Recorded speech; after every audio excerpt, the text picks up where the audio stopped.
What's up, guys? Thank you for clicking on the video. So in this one, I'm going to talk about something very interesting that many of you people may not know about, and honestly I didn't know about until I've been caught up in this so many different times. This is a real scenario to where cars are being sold without titles, not only in the possession of the dealer themselves, but maybe not even the banks, and it leads to a very bad situation. This car here, Lace's 2009 Corvette, we still don't have a title. Been long paid for, no title on this car. And in another case, yes, this is an ATSV. This is a Yamaha YXZ 1000R. There is no title in my possession on this one. And this one, it's up in the air. I'm investigating it. So you may be wondering, well, how do you end up buying a car with no title? I've never done that. I've never gotten a car without a title. Well, that may not be true, because I will tell you, there's a mix here. This car I do have a payment on. It's the only car payment I've ever had in my life. I paid cash for that. Lace financed that C6, but all my Corvettes, ZR1, Z06, I've bought in cash. I've always bought cars in cash, but I bought this in cash. So how don't I have a title? I'm going to tell you about it. I always wanted to build fast cars, so self-taught I started with engine swaps, composites in my apartment, to multiple shops, tuning, fabrication, and more. 10 years later, the big time, SEMA, Speed TV, I climbed from nothing, but I lost it all. This is my new ride, KnightDriveTV.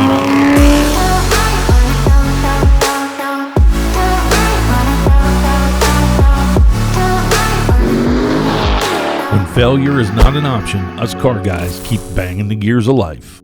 So the very unorthodox fact about all three of these cars is they were bought from dealerships.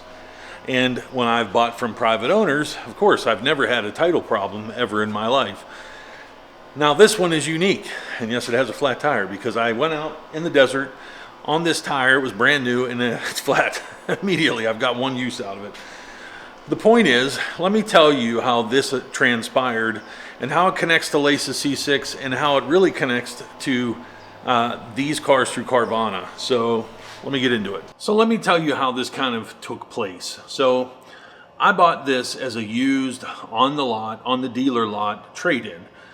This was a trade-in from a customer who bought it new and had it for 3 years and brought it back to the dealership that they bought it from and said, I want something different, I want to upgrade. And this is a common situation. Let me point out, any of you guys that are watching this video, maybe guys from my group, that have a real in-depth knowledge of the car dealership business from the back end, I'd love for you to reach out to me. I want to do another video on this subject to really get full perspective, but let's continue. So the deal is this was a trade-in. The dealership gave him an estimate, obviously based upon the numbers and what they thought it was worth, and then did a trade-in deal, and they basically bulked that all together, whatever his financing was, whether he was upside down in 3 years, probably not. And so then they basically did a new deal. Basically a retail sales contract was generated again, and some bank bought it up, and off he went. So this stayed on the lot. What should theoretically happen at that point is the dealer, and this is where I need to hear from somebody that maybe has owned a dealer or has worked in a titling service. I suspect they float these, and they float them, I suspect, instead of, obviously no state requires that a dealership take a trade-in and obviously title it in the dealership's name. That's part of being a dealer, is they get to kind of float that in between, that transaction in between. But the issue is the lending bank, who the original buyer used, is actually in possession of the title itself. And so what the dealership who takes the trade has the responsibility of doing is, once they sell this off of the lot and basically get some other form of entity to fund the buyout, essentially, which would be if I walked in and I wanted to finance it and we did another retail sales contract, and then they peddled that contract off to one of the banks. When that bank sent the funds, they would take the funds, pay the other bank. But my question is how do they float the financing in between? Does the bank posit? I don't really understand that part of it. Maybe they pay the payment. I don't know how that goes. That's where my confusion is, because I'm trying to figure out, why don't these dealers have to immediately buy the vehicle and at least receive the title in hand to some extent, because that loan obligation is paid off. But essentially that's what's happening. So here's the deal. I went in there, I bought this vehicle in cash, And so I paid it outright. And in the state of Nevada, all states are different, but in the states, it's in the state of Nevada, you have 30 days to basically complete my paperwork. I signed a power of attorney sheet so that they can submit everything into the state on my behalf. And in 30 days, that should be complete and I should have paperwork on the way. Well, the situation is it's been 5 months and I don't have a title for this. So in that span of time, had I wanted to sell it, I don't have the ability to sell it. I have an untitled vehicle essentially.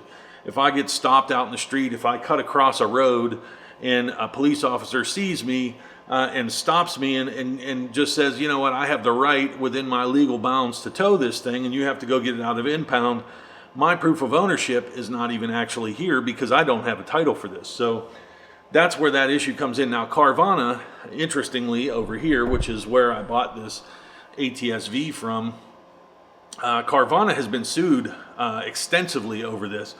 And basically people have paid off their entire loan and there is no title on the car. So there were about 7 or 8 states that pulled Carvana's dealer license because the fact of the matter is while people are in possession of registration in some cases, and somehow they floated that, don't ask me how, through paperwork loopholes in the state system or something, there are people that are driving these plated but actually don't have any proof of ownership once the loan is paid off. And that's the issue that happened with Lace's C6. We moved out of state from Georgia and she paid that car off and we still have no title on that. She has contacted the bank. What is happening? She contacted the bank and basically they said, we don't have your title. You're going to have to do a recovery of the title. So in their case, they're claiming they lost it. So this is all up in the air. The same situation exists though. She bought it from a dealership, basically obtained financing, at which point that dealership, I would hope, didn't do what these people did, which was never got the title. So I hope some of you guys out there in the world know more about this than me. Obviously, there's a complaint in the Nevada state system. I have submitted a complaint. Their dealer licenses are regulated, obviously, by some state and agency in every different state. In the state of Nevada, the DMV themselves actually handles this because we really only have Las Vegas and Reno. There's a couple little cities, but Vegas and Reno is really all that exists in Nevada, as big as it is. So it's kind of a small department. So in the DMV website, there's a complaint and an investigation that will occur. And obviously, you know, what ends up happening is they fine these dealers. But for me to obtain or force a buyback, which I did try to do, I called these people on the phone and I said, hey, I'm going to bring it back and you need to buy it back. And they said, well, we'll give you fair market value. I said, well, I don't have a title, so fair market value is actually not that good.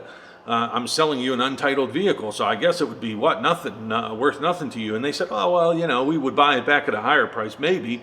But now they've quit answering my phone calls. So obviously I have to obtain an attorney and do all this other kind of BS that I don't have time to do. So obviously I can accept it and just keep it the way it is and file this complaint with the state and hope that it gets resolved. But I'm hoping some of you guys out there understand this system a little bit better.